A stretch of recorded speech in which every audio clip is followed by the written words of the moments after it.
Yes. Namaskar, Ganesh Ji, and all other guests who have joined this Meet the Artist program, which we call MTA. This is a program of the JD Center of Art that we have established in Bhubaneswar in Orissa, in the east coast of India, in 1997. And the whole idea of this institution came into being because I had collected a lot of handicraft, handloom, innumerable objects of art in India and overseas, and to shed baggage the center. And we are very grateful to India International Center to collaborate with this program. It used to be held in Bhubaneswar at the JD Center of Art, and because of COVID, it was stopped.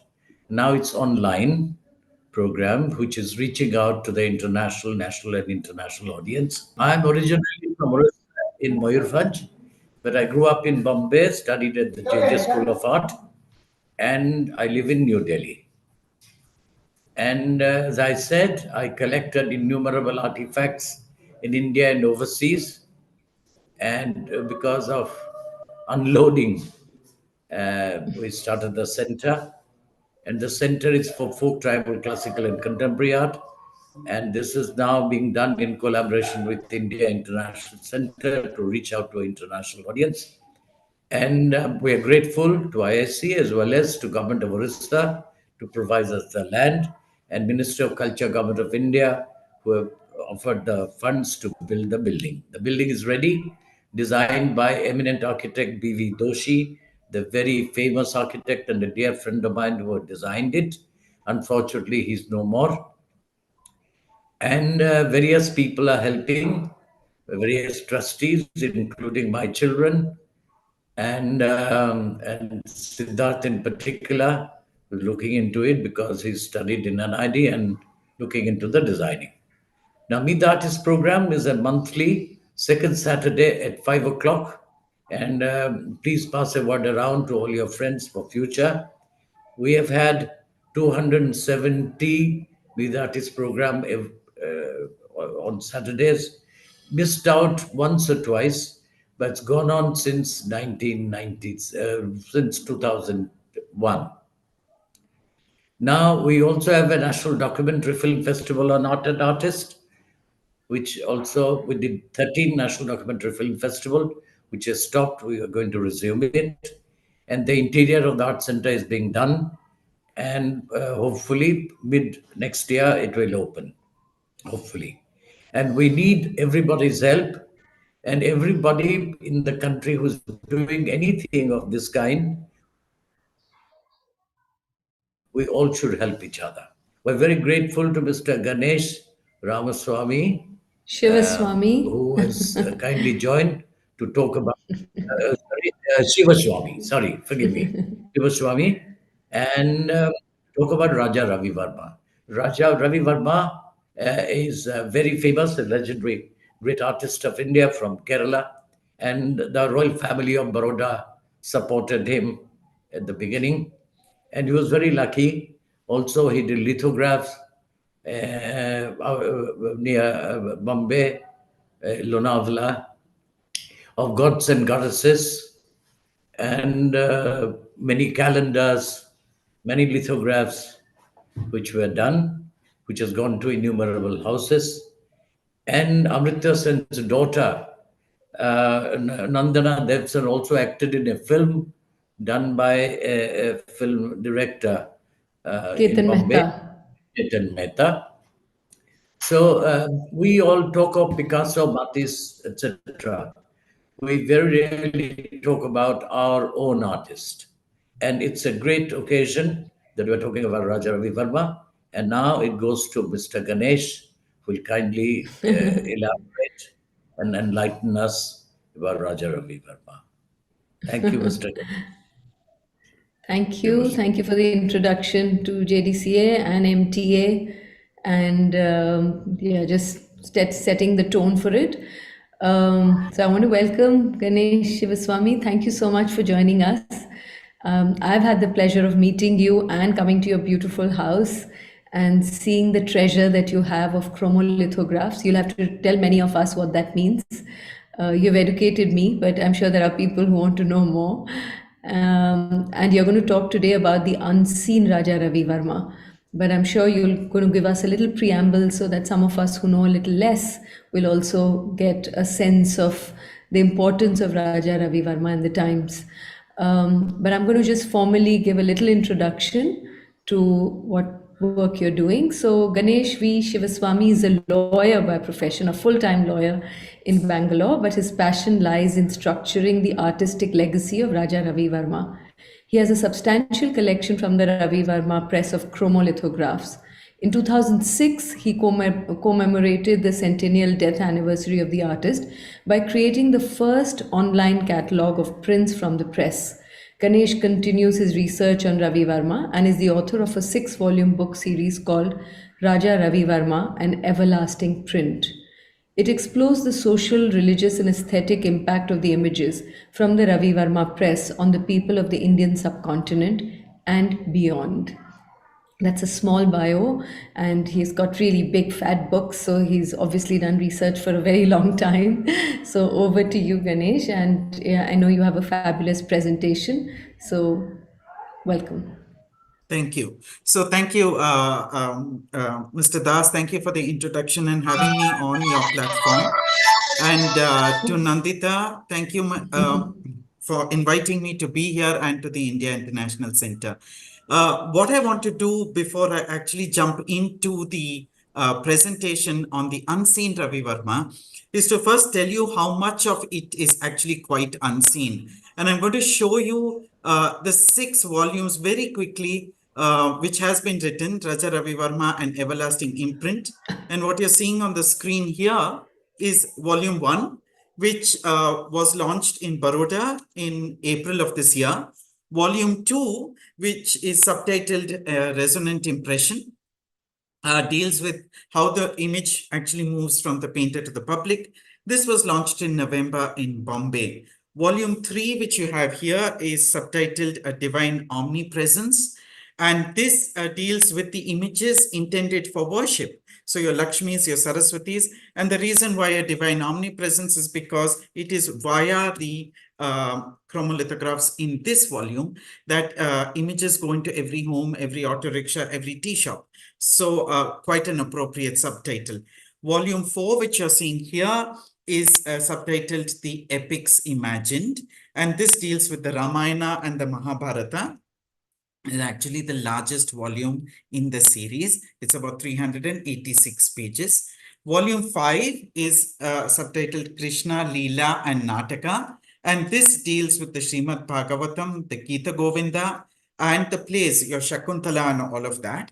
And the last volume in the series, which we are seeing here, is subtitled Power and Enchantment. And this deals with images associated with power, the Maharajas, the British, all of them, and of course, the allure of the feminine image. So here we have 6 volumes on Raja Ravi Varma. We're going to launch 2 of them every year. 2 has happened this year, 2 the next year.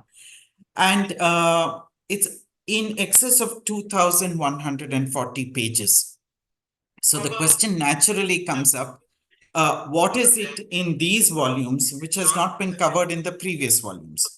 And what is it that we've not seen about Ravi Varma till now? When Nandita asked me some time ago to speak for the JDCA, we decided to call it the unseen Ravi Varma.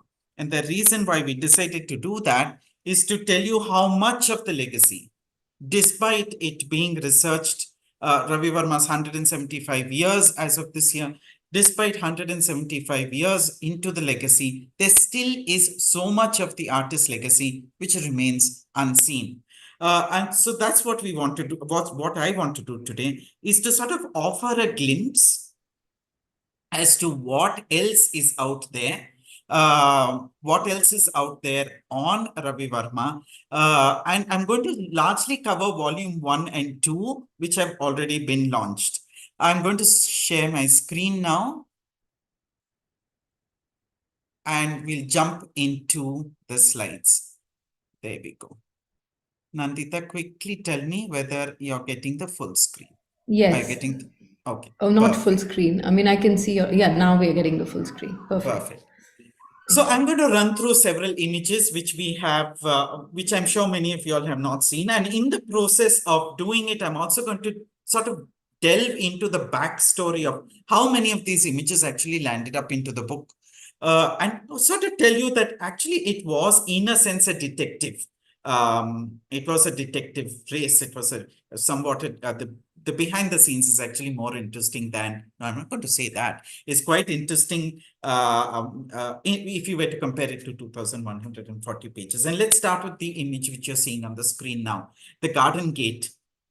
So what had happened was, this is a painting by C. Raja Varma, and the reason I begin with this painting is because this is the arch of the Kilimanur Palace. The arch still stands today, and the Kilimanur Palace is where Ravi Varma was born, where Ravi Varma died, and where Ravi Varma did a lot of his work. And when you enter the palace, you have to walk through the portals of this garden arch.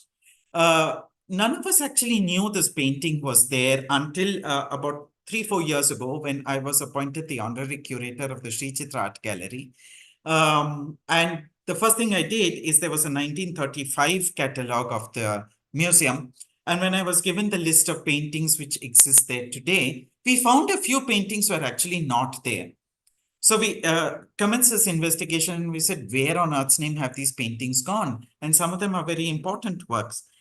Until we found a slip of paper which said that some of the paintings were on display at the Raj Bhavan.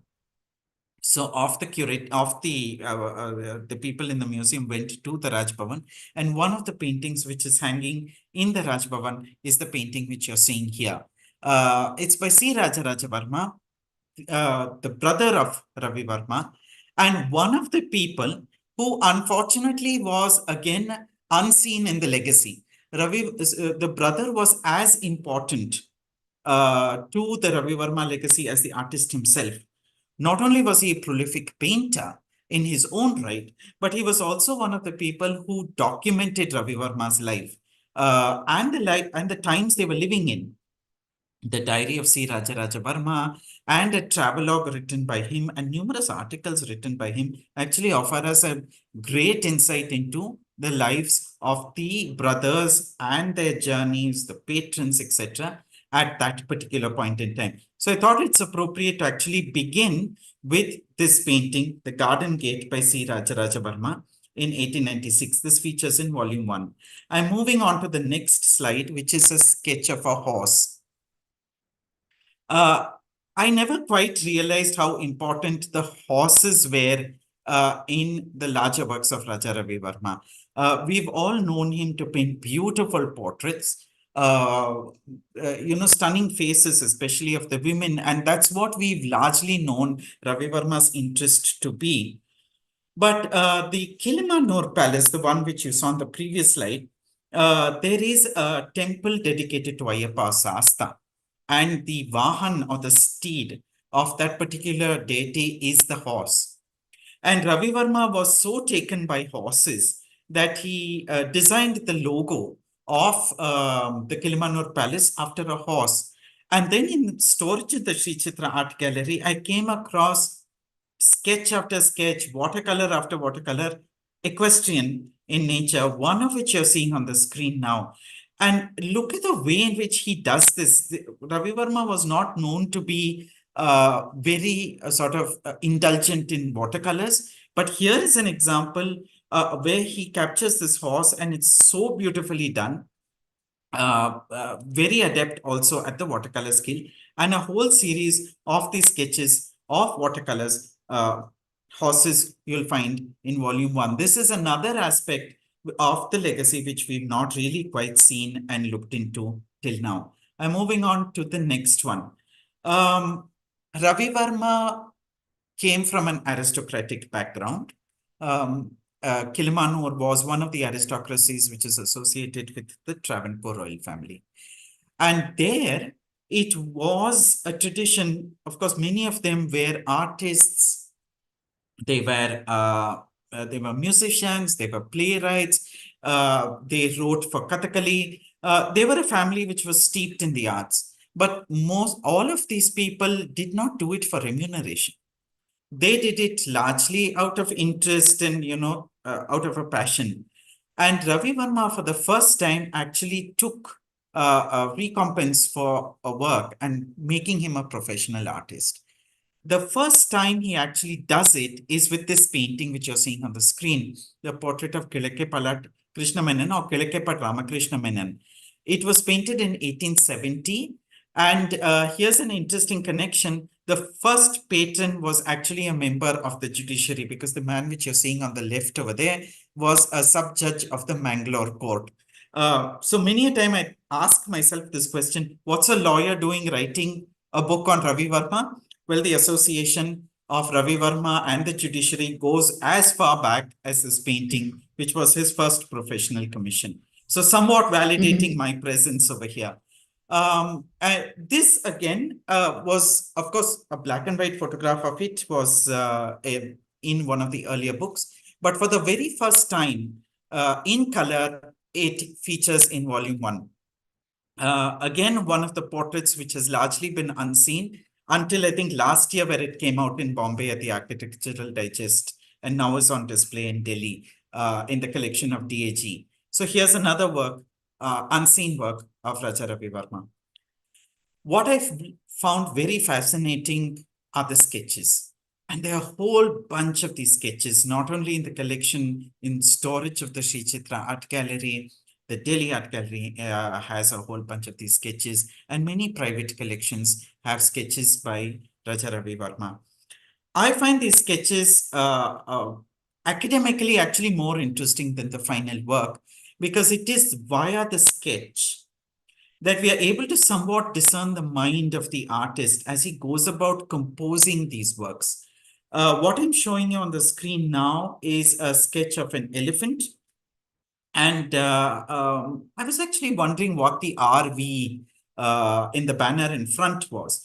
Was it Ravi Varma? But I don't think Ravi Varma would have. I don't think Ravi Varma would have actually put in RV, which was his initial. We later on found out that the cipher of RV was that of Maharaja Moolam Tirunal.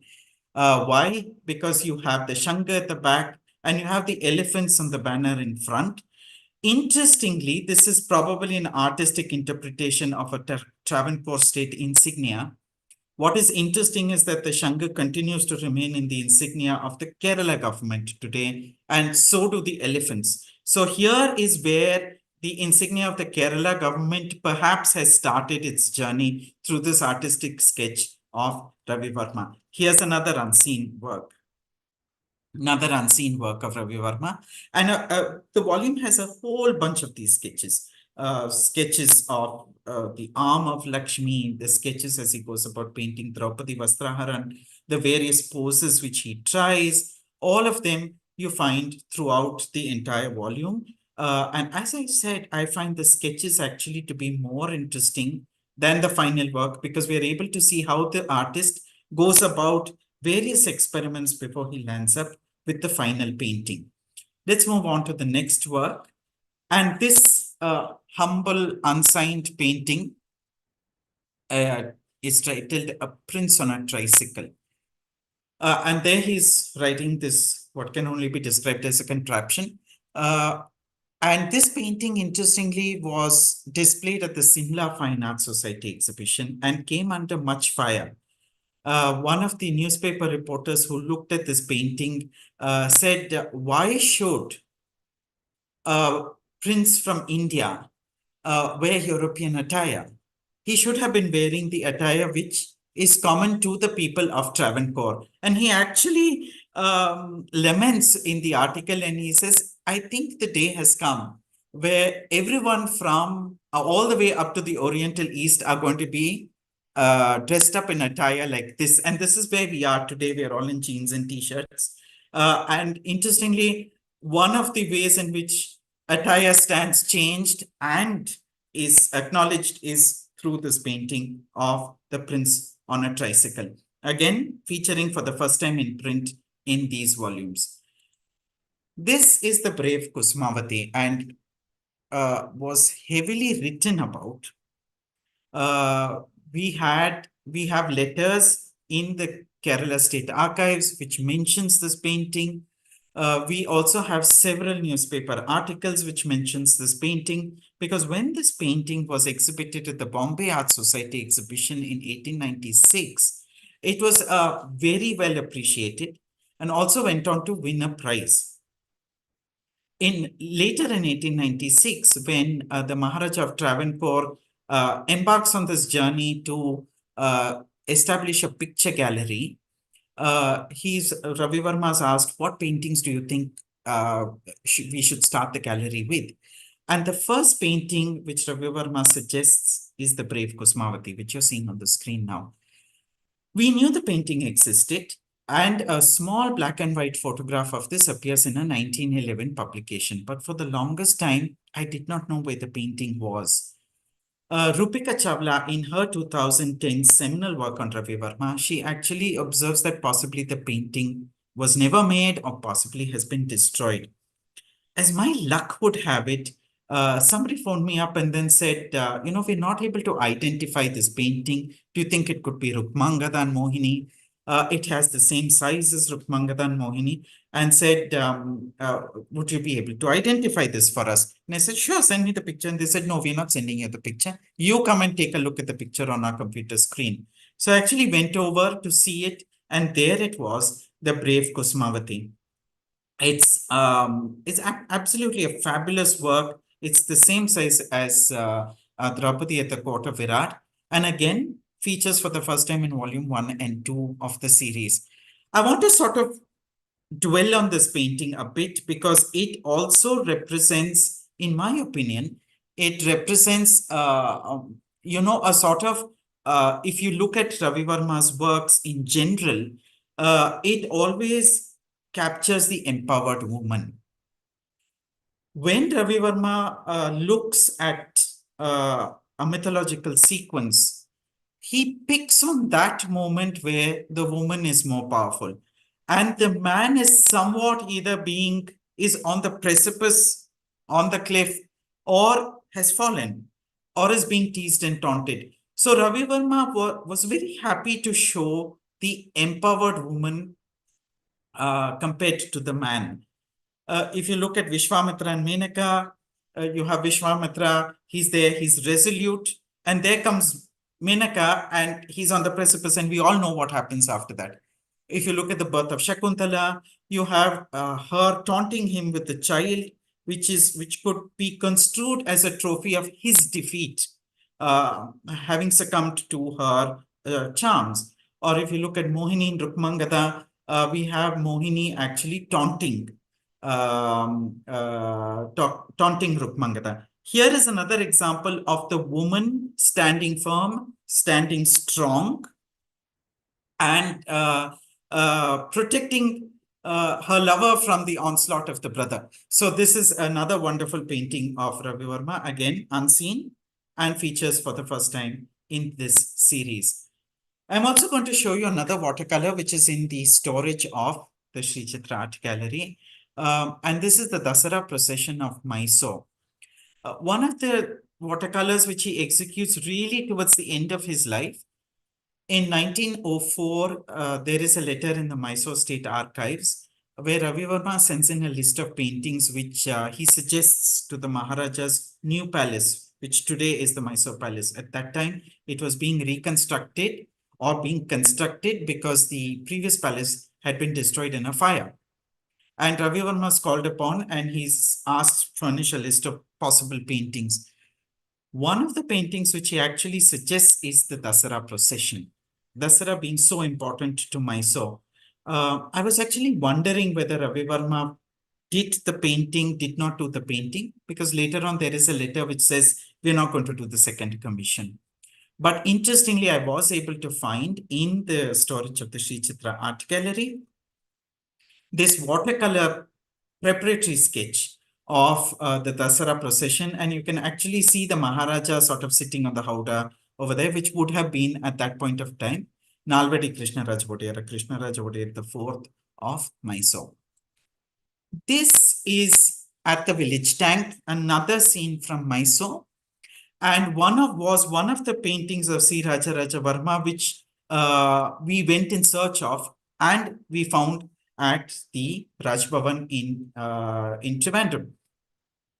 Well, this is also a historic work by Sri Raja Varma because it's his last work.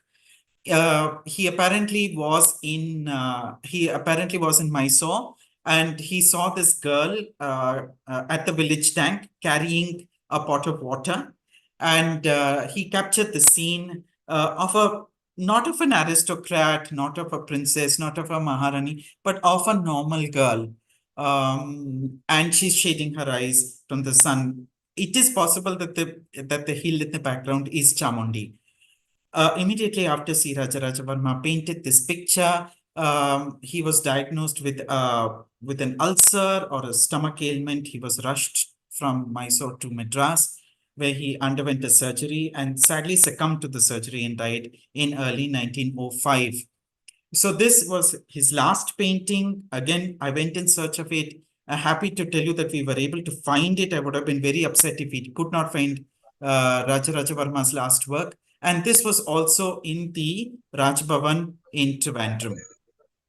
I'm moving on into certain aspects of the Ravi Varma legacy, which went about or assisted him in actually creating the picture. What are we seeing on the screen? The image on the left is Bharani Tirunal Raja Varma, Ravi Varma's maternal uncle.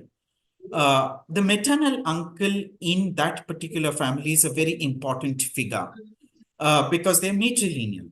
That society is matrilineal, and the maternal uncle is effectively the sort of pater familias of that particular family. And he groomed Ravi Varma's artistic pursuits. He was an artist himself. But what is important about Bharani Tirunal Raja Varma's works is that most of the people credit Ravi Varma for having brought in academic realism. But the reality was that it was Bharani Tirunal Raja Varma who actually did it. Bharani Tirunal Raja Varma was adept at Tanjore's school of painting, which you're seeing on top of on the right top. This is also from the Sri Chitra Art Gallery. It's a painting on ivory. And then he moves into watercolors. I think we can mute that. If the host Somebody's audio is Pia Huja. Yeah, yes, I'll okay, unmute yeah, it. sure. Sorry about that.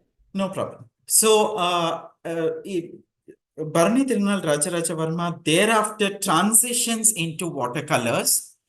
This is also in the storage of Sri Chitra Art Gallery, and that's the painting which you're seeing on the right of your screen at the bottom. So why I've placed them together is to actually show you the transition which this artist effectuates. And Ravi Varma takes it on and makes it his own, and of course goes on to become this grand figure, which all of us, which has gone on to crystallize the aesthetic of our entire nation. But the start of it actually should be credited to this particular artist, who is Ravi Varma's maternal uncle. And moving on into the next slide, to tell you another influence. Volume 1 deals with a number of these influences.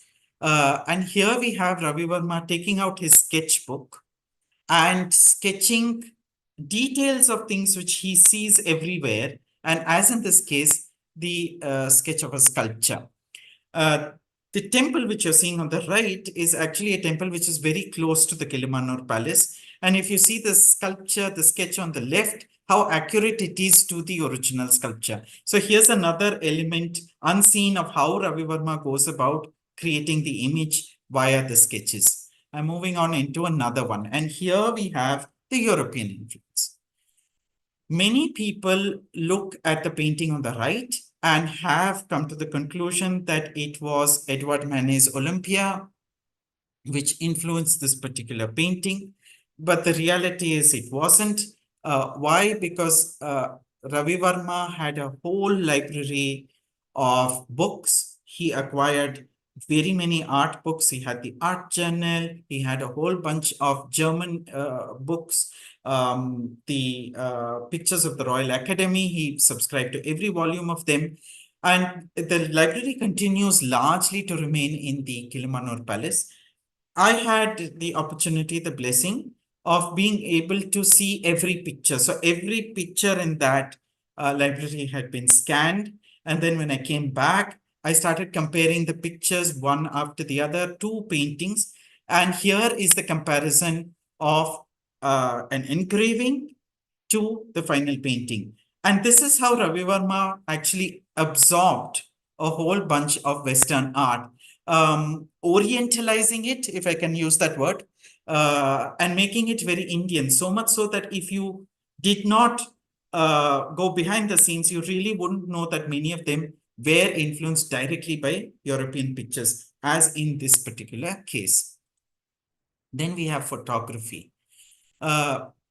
The influence of photography or the involvement of photography and the Ravi Varma legacy has largely been understated. It was very important because it was a parallel dimension to Ravi Varma's works, which I'm going to take you through now.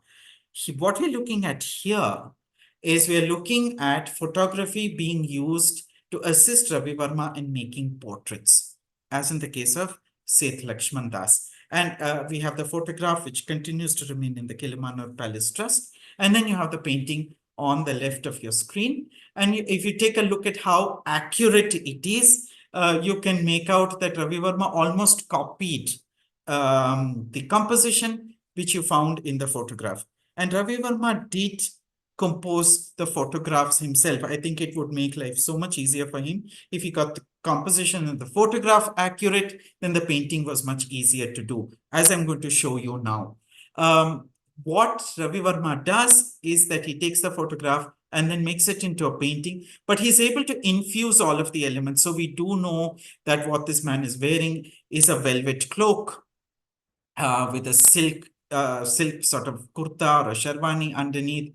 The textures come out beautifully. The zardozi comes out beautifully. The jewelry is very beautiful. So that is where the magic of Ravi Varma lies.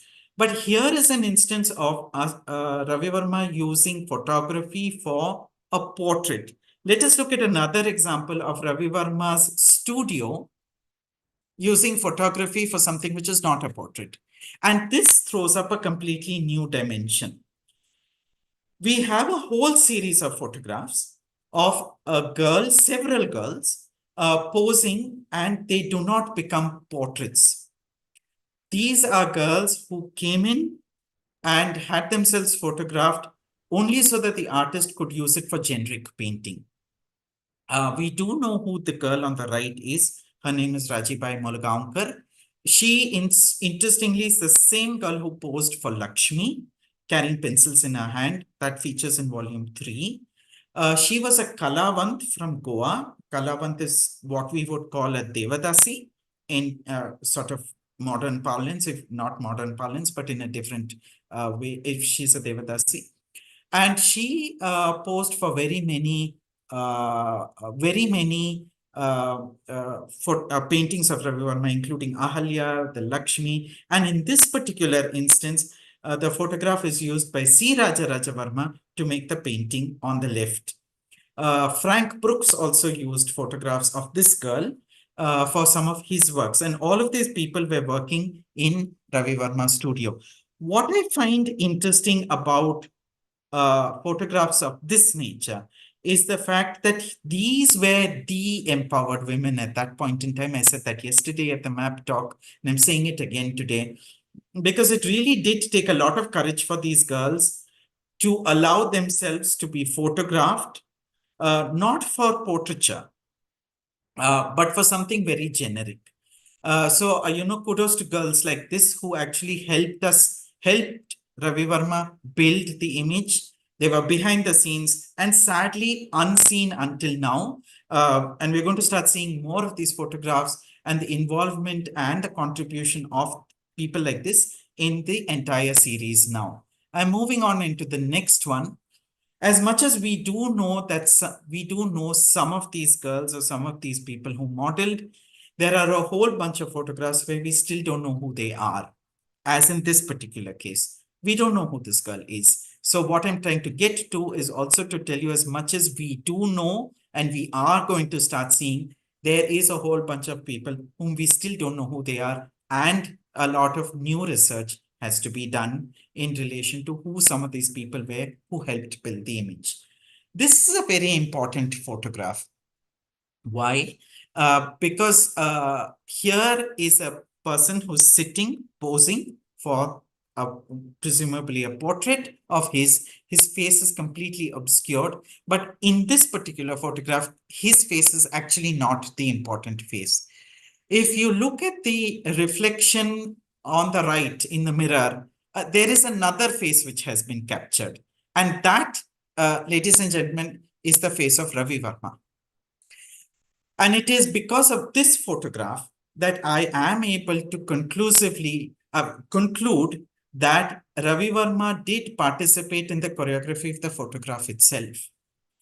He's possibly giving the photographer instructions, or the sitter an instruction by saying, cross your legs, look this way, stand this way, and was therefore instrumental not just in the painting, but also in the process before it, as in photography. So we've looked at photography before the painting. I'm going to take photography after the painting, because now the painting's been created. What happens thereafter?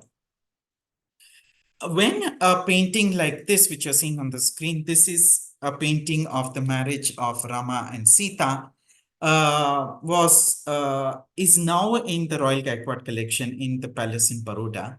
It was painted in Kilimanur. It then gets displayed in Trivandrum at an exhibition.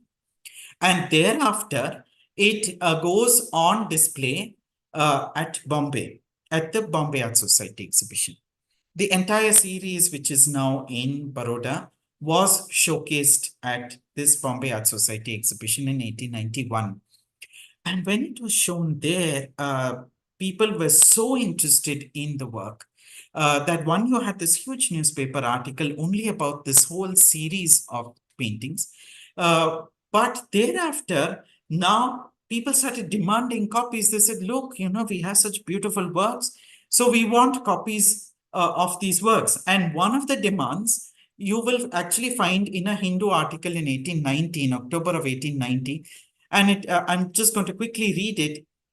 It says, Mr. Ravi Varma Tambaran has drawn several highly admirable pictures which are intended to adorn the palace of His Highness the Gaikwar of Baroda. It would be very useful if the learned artist would have these pictures photographed and sold at a moderate price, so that they may be within the reach of all.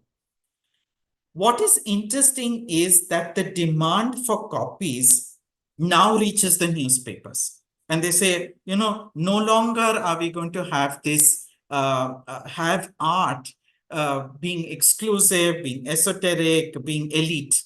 We want art, and we want some way in which you have to engineer a way in which you can make it available to us. And here is a public demand for photographs of the work. And Ravi Varma, I would imagine, actually did read this article and did something about it.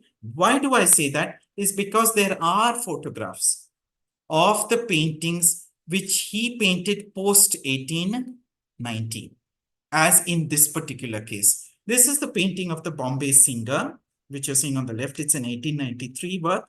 And there's a photograph of it. And there are a whole bunch of these archival photographs of the paintings immediately fresh off the easel. Sadly, many of these photographs have also gone missing. Otherwise, it would have been a fantastic way to compile the legacy of Ravi Varma.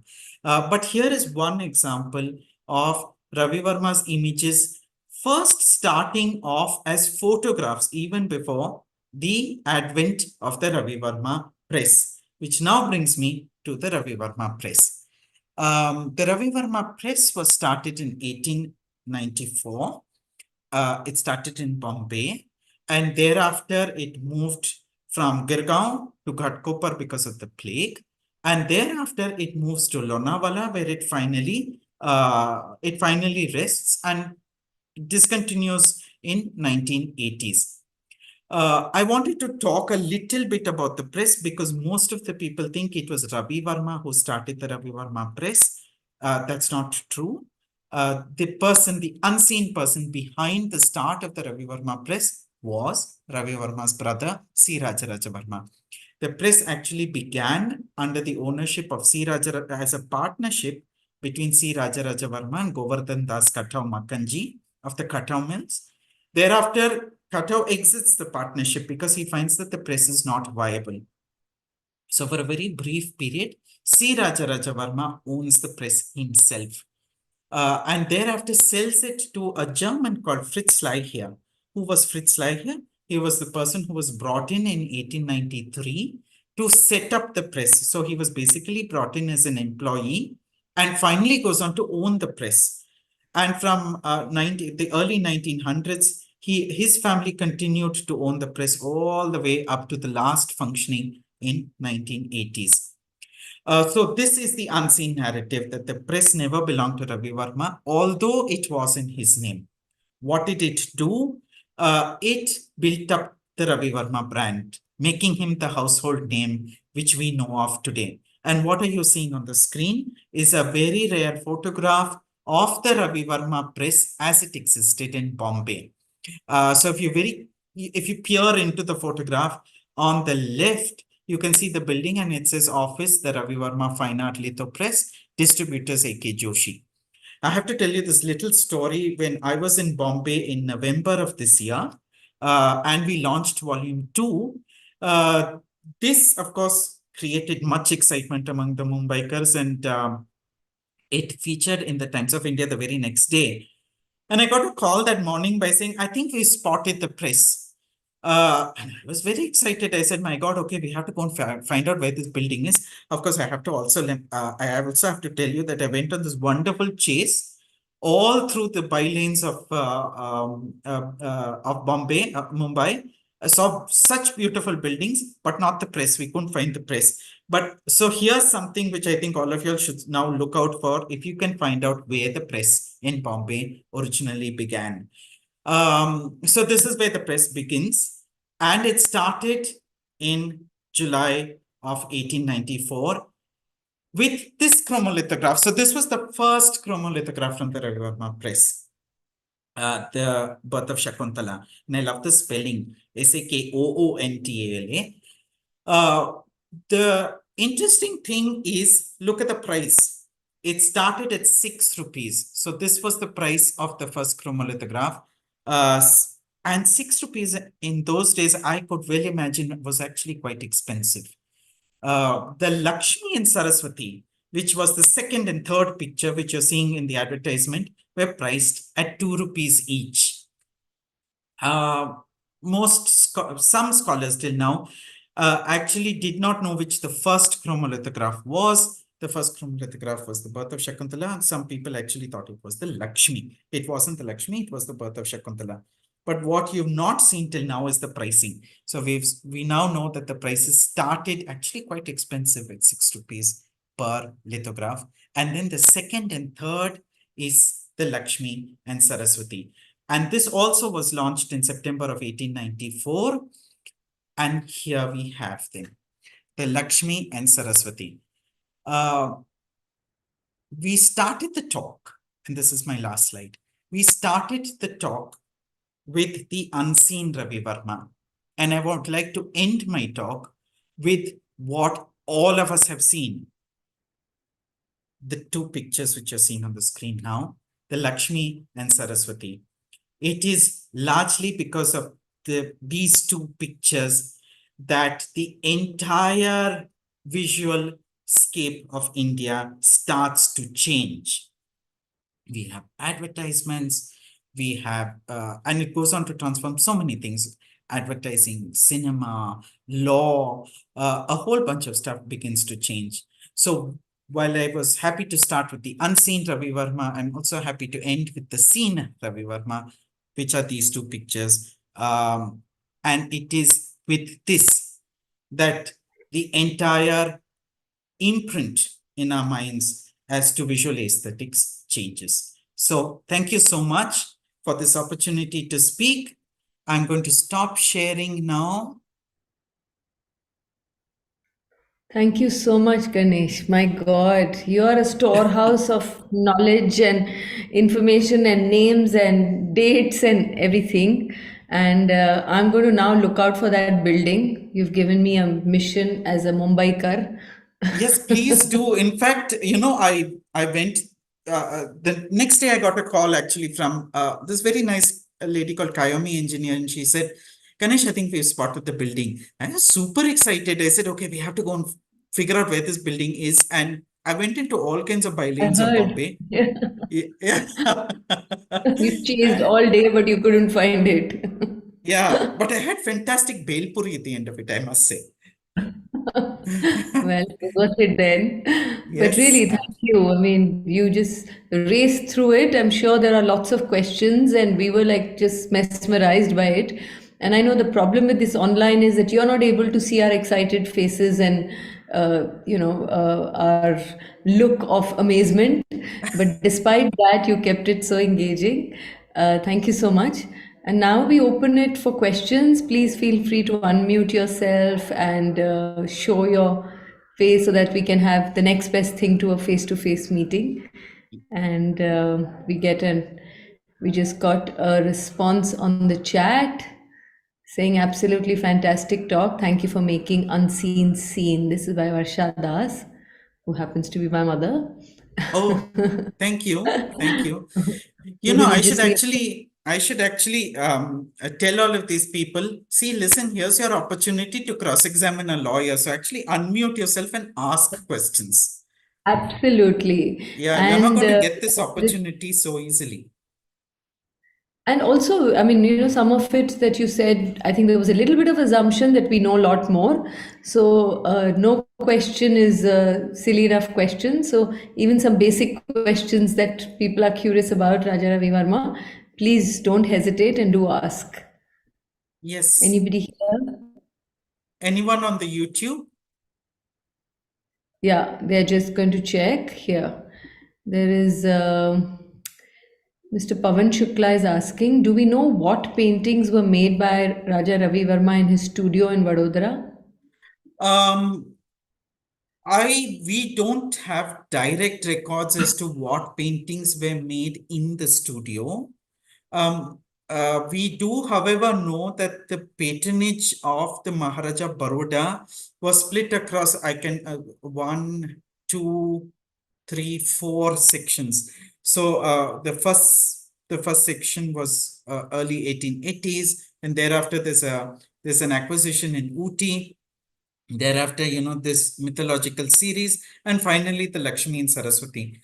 What is interesting is that when the patronage of the mythological series took place in the early 1890s, the Maharaja of Baroda, a very pragmatic gentleman, he says, I think we patronized the artist enough. So let's not give any more patronage to him. Let's actually give it to other people.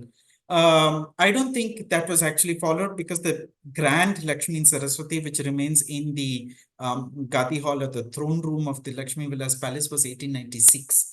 And even much later, there are references to the secretary of the Maharaja writing to Ravi Varma and saying, would you like to come and paint a portrait? So yeah, but which ones were actually done in the studio? Sadly, I don't know. There's no reference to anything being done exactly at the studio. Yeah, I also went to Vadodara, in fact, and saw some of those Sayaji Rao's, life-size portraits and some of the works that he has done. Even the Yashoda Krishna that we talked about, Ganesh, they have a stained glass window of the same painting, like the Yes. chromolithographs that you have. Being a lawyer, I mean, considering he was also, Raja Ravi Varma was also accused of, doing these portraits of gods and goddesses with not just common people, but what they call the Devadasis of the time. Do you want to talk a little bit about the kind of attack? Because it's quite common for artists who are a little ahead of their leagues or who challenge the norms to be in the eye of these attacks. So do you want to tell us a little bit about those incidents and what happened and how did he fight it, and just illuminate that. So there has been much doubt as to whether Ravi Varma's religious imagery came under attack from the academic community. And this talk has been going on, but the thing is that I was not able to find any concrete evidence to show that the academic community attacked any of the religious imagery. There is a reason why it would not have happened. And the reason why it would not have happened is at the time when the Lakshmi and Saraswati were printed, which is September of 1894, you must keep in mind that most of the Indian population had no access to sites of religious worship. The opening up of temples actually started very much later with the Temple Entry Proclamation series, which starts in the 1930s. Until such time, most of the Indian population, I doubt they would have actually known the nuances of iconographic prescription. They just simply accepted whatever images were given to them, and then it goes on to completely transform the religious aesthetic as well. So I really do not think the population would have objected to the religious imagery. On the other hand, they absorbed it, made it their own, because it was the beginning of a grand, the religious imagery starts off from there and it continues today. Yesterday, I said it even landed up into an auto rickshaw, which it did. So I don't think the religious imagery came under fire. Some of the other images did come under fire, but much later. By this time, Ravi Varma was dead, and these were the chromolithographs from the press. One of them, you mentioned Ketan Desai and that movie of what was it called? Rangrasya. Ketan Mehta, yeah, Rangrasya. Ketan Mehta. Ketan Mehta's that movie actually did not take place. So in volume 2, I actually tell you what happened and how Ravi Varma went to a court and saw the scene happening. But Ravi Varma was not the accused in that particular case. But a similar case did happen with somebody else as the accused. So there's a question here which probably connects to it, which says, I have on the wall I'm facing while hearing you, Lakshmi and Saraswati. Were they one-off prints or done many times over? They were done many times over. The Ravi Varma Press was a commercial enterprise. So I don't think it restricted printing. The Lakshmi and Saraswati especially were printed ever so often, almost until the end of the Ravi Varma Press. And you can see various quality differences from the first chromolithographs all the way up to the later chromolithographs. They were in very heavy demand, and so they were printed over and over again. That was the question from Mr. G.S. Iyer. There's another one by Mr. Prithvi Prabhu who says, it's not a question, it's a compliment. Great talk like always, Ganesh. The highlights from both the stellar volumes have been summarized so well. Hari Varma says, that was an amazing session. Thanks a lot. Having been lived with the paintings all my life, some of the information given are truly a surprise, especially about the use of photographs for some of his portraits and scene paintings. Thank you again. There's a craft enthusiast who's asking, what is the importance of Indian textiles in his paintings? The importance of Indian textiles are so many ways in which it is important. One is textiles and Ravi Varma. I'm going to step back and get into something else before I actually answer the question. Is this 2,140 pages, the instances where you can actually discern the intentionality of the artist? What was in his mind are very rare and few. One of the instances actually relates to textiles. The Raja of Aundh, Balasaheb Pant Pratinidhi, was also an artist, and he frequented the studio of Ravi Varma. Much later, he actually writes his autobiography, and in his autobiography, he says that he asked Ravi Varma, which textile do you like the best? You know everything from the mundo to the 9-yard sari. You've extensively traveled India. You know the European textile as well.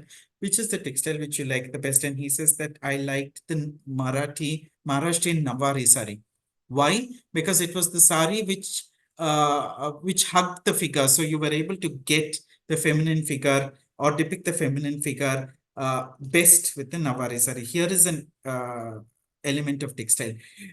He did depict textiles with great accuracy, which I already mentioned. You can discern the velvet, the silk, the cotton, the zari.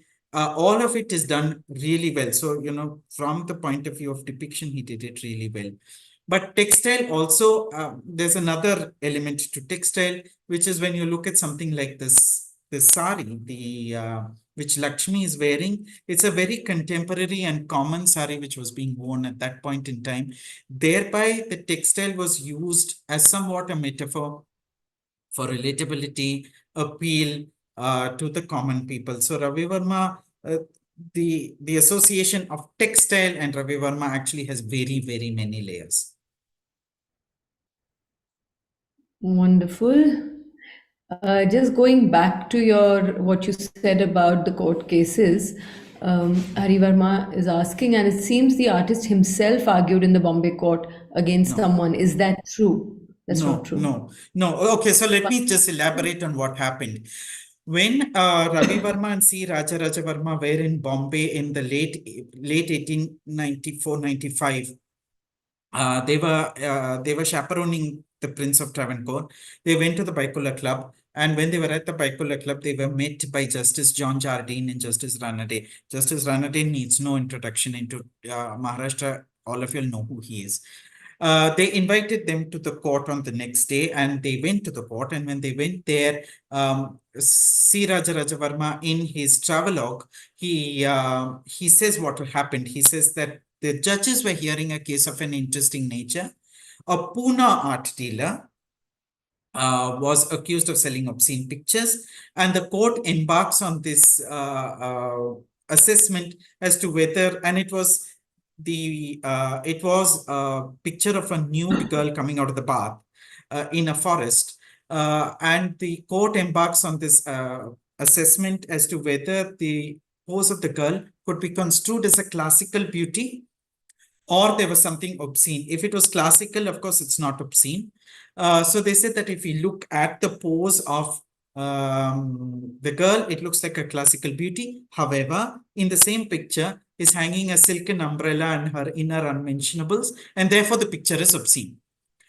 I was very curious as to whether the case actually took place. Again, coming back to Rupika, in her book, fantastic book which she's written, she was not able to find the case. I said, how can a lawyer like me not find the case? And I did go into the Bombay reports, and I did find that the case was there, and the accused was somebody else. It wasn't Ravi Varma at all. And in that report, there's no mention of Ravi Varma as having tendered evidence, as being a witness, nothing.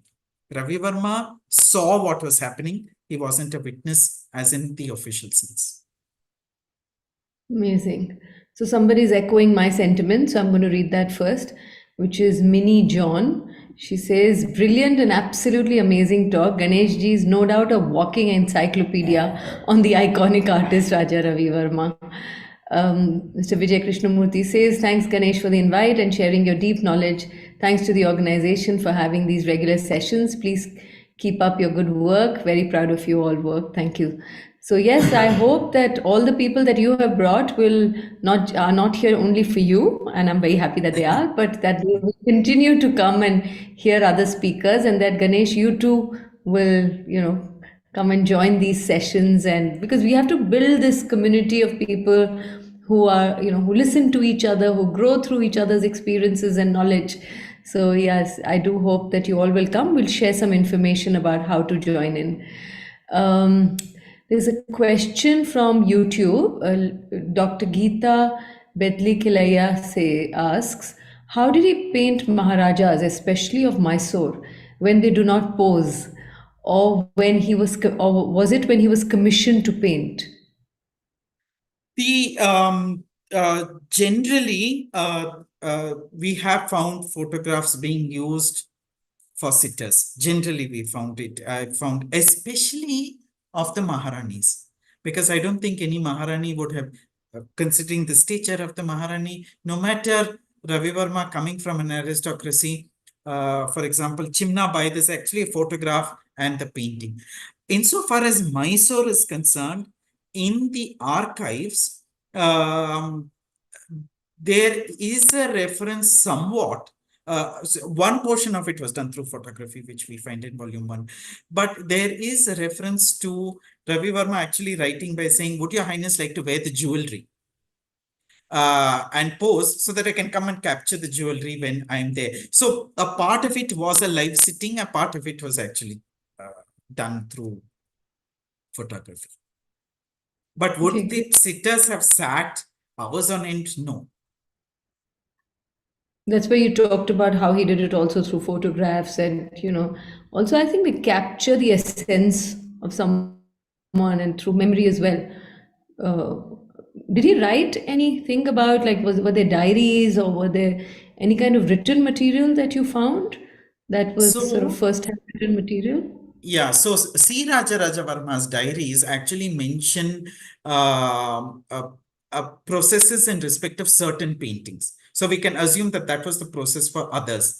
For instance, in the painting of Rai Pannalal Mehta in Udaipur, 1901, I think, or 1901 or 1903, I'm forgetting, early 1900s, there is actually a whole sequence. They said, we had him photographed. Then we had him to sit so that we could capture the skin tone. And we're taking both of these back home and we're going to finish the painting at home. So they use the photograph to get the outlines, to get the proportions, to get the composition right. They use the preliminary sketch to capture the skin tone and take both of these back home, and then they finish the painting. So there are direct references to the working methods. Right. The craft enthusiast says it seems that he was very fond of Paithani Kali Chandrakar, the He was saris, I fond. think. Yeah, I think he, of course, painted all textiles exceptionally well. He loved the Nuwari sari because it was figure hugging. He's painted very many textiles. He's painted, of course, the Paithani. He's painted the 9-yard sari of the Tamil region, and then, of course, the diaphanous white mundus of the Kerala people. Kerala. So yeah, and he's painted all of them. So yeah, was he specifically obsessed with Paithani? He loved all textiles. Right, and probably also depends on where he was. Like, I'm sure when he was in Baroda and what he was exposed to around him probably influenced. Because in some of his paintings, you can feel the material, like the has a velvet feeling or a silken feeling the sari has. So I'm sure those are the wonderful details, and the colors have really remained very fresh of a lot of his works. Was it because of a specific technique of the time, or was it him? Again, going back to what Balasai Pant Pratinidhi said, he said that actually Ravi, some of the colors faded according to Pratinidhi, because Pratinidhi was an artist himself, Balasai was an artist himself. And he says that insofar as one of his paintings of Damayanti Vanvas, the colors faded. But you're right, some of them have remained beautiful, especially some of the reds which you find. They're very vibrant. They continue to remain very vibrant. The blue, which was in the Yashoda Krishna, continues to remain very fresh. So I think it also is dependent largely on where these paintings were placed in that 100 and plus years of their existence. If they were placed against sunlight, they would have faded. But if they were placed in darker rooms, I think they survived very well. Right. But Ravi Varma's painting technique was exceptional. Hari Varma, to your earlier question that he had asked about the courtroom, he's just saying, thank you, Ganesh ji, for clarifying the court rumor. Kaushik Pal says, your exceptional research and evident passion shine through in your communication and storytelling abilities. Yes, Ganesh, I agree. You're a real storyteller. And I think that's why we connect so deeply with something that we may know less of. What initially Thank God sparked... you and I are not talking about what we spoke when you were here. Yeah, we are. That remains Thankfully, out we of opened bounds. it up. Yes. Yeah. What initially sparked? So he's asking, what initially sparked your passion, And what do you envision as an essential for carrying forward this incredible work? I'll answer the last question. I have always maintained it is solid academia. You have to work on it. You have to research. You have to write. You have to. I mean, you don't have to write 6 volumes, but you have to really sit down and do good work. It's true with Ravi Varma. It's true with everything. I think academia is the backbone to anything, and that's what's required. To be superficial with Ravi Varma or with life is not going to get you forward. You have to sit down and lock horns with the situation. So I think that is really what anything requires as we go on. The 6 volumes which has been done now, I'm hoping is actually a small drop in a big ocean in the times to come, because that is how big the legacy is. That's the humble you. Let's ask the other one. Yeah, Rama Varma Tempuran says absolutely amazing and very impressive interaction, dear Ganeshji. Hearty congratulations. Nandita, Rama Yes. Varma ji is from the Kilimanur Palace and the descendant of the artist. Oh, wonderful. Please switch on your camera and, maybe you want to add a little Rama more. Varma ji, you have to come on. Come Rama on. Varma ji, yes. Okay, give him a second. At I'm this sure. point, anybody who wants to switch on the camera and, get this face-to-face feeling, please feel free to do so. Yes, I'm getting bored of you, Nandita. Let's see other I faces know, me now. too. Yeah. I'm getting bored of Oh. myself, not of you. I'm getting bored of just seeing myself. So I request others to also join in. Yes. I'm very happy Rama to switch Varma on my ji. camera. And others too. We have artist Balan Nambiar and others. Please feel free to switch on the camera. I'll continue. May I, Ganesh? Yes, Even though with please continue. boring Yes. place, yes. Sadrupa Satpati says, Dear Ganesh, I wanted to extend my deepest gratitude for the incredible opportunity to experience the mesmerizing world of Raja Ravi Varma's art. Your insight and presentation provided a truly captivating glimpse into the genius of this remarkable artist. The way you shed a light on his creative process has left me in awe and incredibly inspired. Moreover, I'd like to express my sincere thanks to the JDCA for orchestrating these enlightening events. The effort and dedication put into curating such enriching experiences for enthusiasts like me is truly commendable. Thank you very much, and I hope you continue joining. As a millennial fascinated by the world of artists and their creative processes, these events have been nothing short of enlightening and invaluable. Thank you. Thank you so much, Satrupa. Please do join and keep adding your thoughts to it.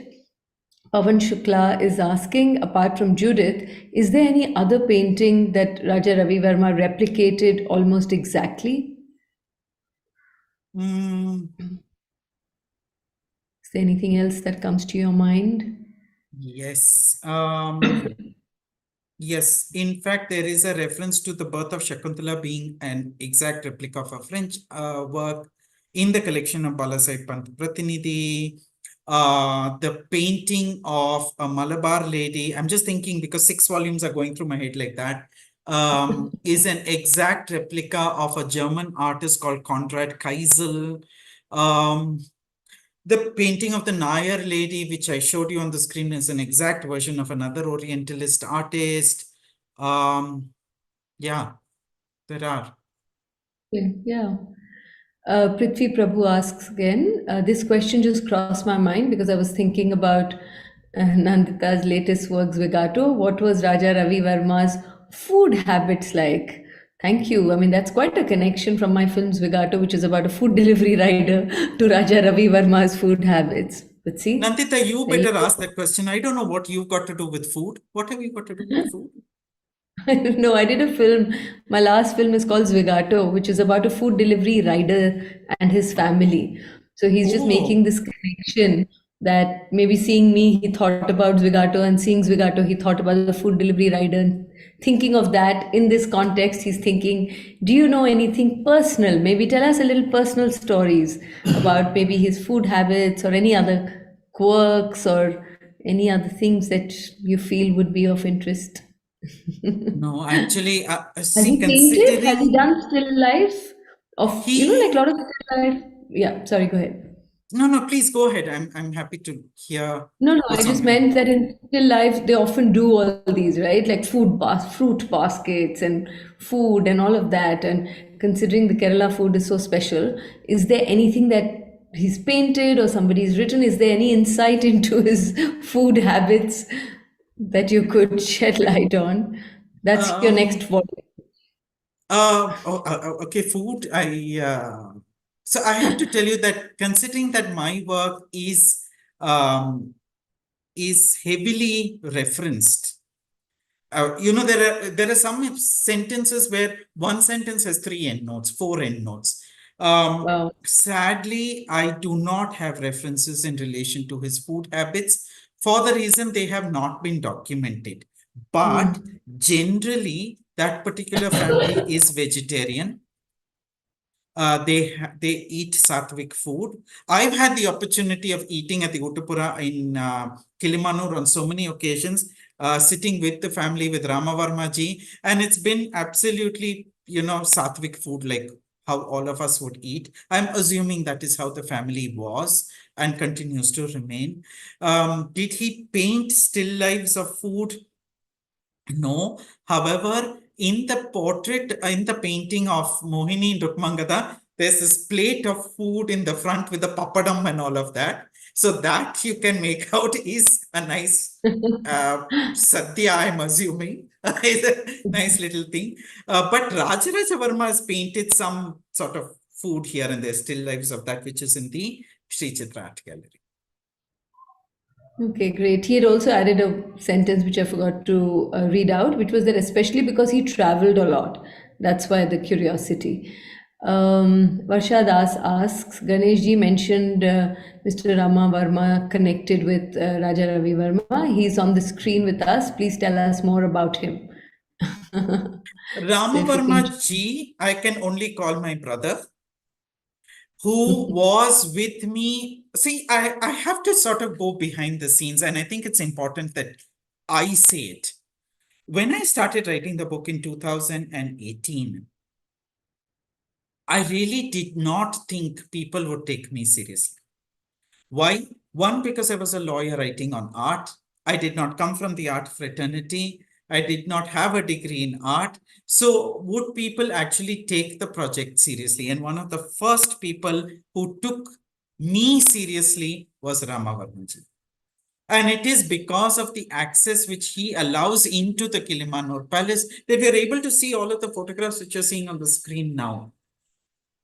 Like Rama Varmaji, you had a whole bunch of other people who also opened doors, allowed me access into their storerooms, into their archives, into their private archives, etc., including things which they've not allowed other authors to see.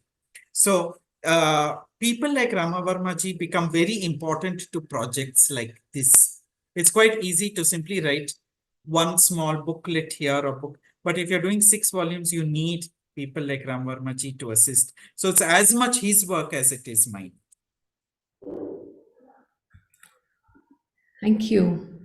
Are there any more questions? Anybody wants to ask, comment? Ganesh, you have any closing thoughts? Um, I mean, I've often wondered why was he called like the father of modern art, like the first modern artists? How does one define it? How do you define? Because there were people before that, I'm sure, who were painting and who are artists. I mean, I kind of know the answer for it because we've talked about it, but I just thought it would be interesting if you can share a little bit about why he was considered formally, the first modern artist. So I'm going to tell you what, and the wonderful thing about where I come from as being the outsider, I do not have to agree with academic viewpoints. If I were to use the word modern, and you just think about what modern is such a powerful word. It means everything. It means invention. It means disregard of the past. It means something new. And the whole world is changing at that point in time. Democracies are coming in on so many aspects. We have democracy of power, we have democracy of religion, we have democracy of education, we have democracy of wealth. All of this empowerment, larger empowerment. It was without a doubt that there would be democracy of art. And which is the artist's legacy which participates in democracy of art, which was the modern at that point in time?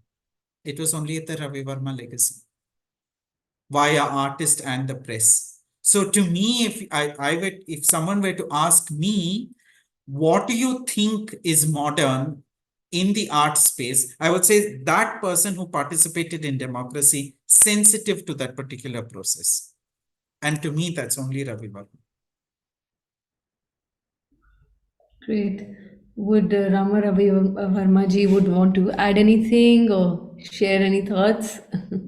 Please, you're welcome. Anybody else who wants to? Anyone else who would like to say something? Thank you. We are. Yes, Ganesh? please. Yes, Mr. Ananta. Yeah, no words to express, Ganesh. It can only be felt, and it was a wonderful presentation. I'll talk to you in person later. Thank you so much for inviting me. Thank you, sir. Thank you. Thank you, Ganesh. This was absolutely enthralling. We're very, very grateful to you for giving us this really amazing talk. And I think it has made us all more curious. We are also going to do, I'm sure, a little more reading. And if you want to reach out to Mr. Ganesh Shivaswamy, can I take the liberty, if somebody is a serious, curious person, can I share your email with them if they have more questions and afterthoughts? Yes. And this is a request to all of you, please do continue coming and joining these sessions. It's every second Saturday at 5 p.m. If you can just drop an email to contact@jdcenterofart.org. Sudhamshu, can you please write it also in the chat, the email ID where they can send. So if you do that, we will add you to our mailing list, and somebody from JDCA will get in touch with you and ensure that information is sent to you every month. Yeah, thank you so much, and have a wonderful evening, and look forward to seeing you all next month, second Saturday at 5 p.m. Thank you again, Ganesh. And thank you, Nandita, for inviting me to the JD Center, your father, and to the India International Center. Thank you all. Thank you. Thank you. And hopefully our center will be open next year, and we would then welcome all of you to come to Bhubaneswar. A lot of the people don't even know where Odisha or where Bhubaneswar is. So let me tell you, it's in the eastern part of the country. It's a wonderful state, has a rich cultural heritage. And this is going to be a center where traditional folk, antiquities, contemporary, modern art, all are going to be under one roof. We seldom see these works without the hierarchy that we place contemporary art and modern art much higher than our craft and traditional art, and we call them artisans. So the idea is to be able to see all of it together and understand the symbiotic relationship that these art forms have. So we will welcome you soon next year to our art center. I look forward to it. Thank you. Thank you. Thank you. I'm going to leave the meeting.